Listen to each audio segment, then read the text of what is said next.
salve rapaziada, começando mais um vídeo aqui. Vou mostrar pra vocês aí que chegou refrico, chegou Ambev e Glacial, rapaziada. Pra quem quer ficar ligado no canal, se inscreva no canal, compartilha, deixe seu like, deixe seu comentário aí que eu estarei postando uns vídeos pra vocês aí. Então rapaziada, chegou esses refrigerantes aqui, chegou Jamel ali no fundo, tem Glacial aqui. Tá aqui as bebidas, já mostra. Ainda tem que arrumar as partilheiras. Tô pensando em colocar a partilheira nessa parede aqui, galera. Colocar umas 4 partilheiras, vai ficar massa. Vou mostrar pra vocês o jeito que tá meu freezer aqui. Tá lotado aqui. Olha só. Deixei as latinhas em cima abertas para gelar mais rápido, né? Daí pego daqui e jogo aqui, né? Daí já sai mais gelado. Daí tem... Tá tudo embaixo aqui, né? Os fardos. Pá. Vai ficar bonito. Tá ficando lotado o freezer. Tem alguns que eu já abri, outros que já saíram. Tá ficando massa pra caramba, rapaziada. Vou mostrar pra vocês a geladeira do jeito que tá aqui.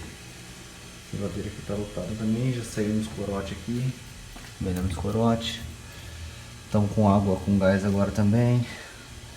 Peguei dessa marca aqui, ó. Água com gás. E água sem gás eu não peguei não, que é normal, né? Daí tem na porta da geladeira, pá, os delírios. Esse que tá saindo, rapaziada, tá gostando. Coloco deitado aqui porque aí o pé não cabe, né? Fica ruim. E também não dá, né? É isso aí. Essa parte aqui de gelo eu não uso muito, nem essa daqui que eu não uso, porque é perigoso congelar as bebidas, né? Então esse aí, como é que tá o estoque? Daí tem, chegou também, no último vídeo tava faltando alguns, já completei aqui já. Chips também, dei uma completada. Batata, tem ali para repor aqui, daqui a pouco eu vou repor. E assim tá no meu refri.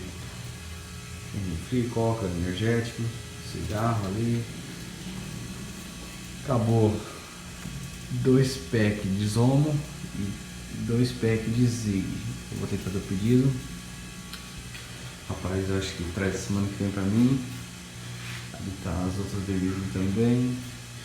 E essas bebidas, já coloquei o preço aqui, rapaziada, pra ficar bem melhor, né? Bem visível aí pro povo ver.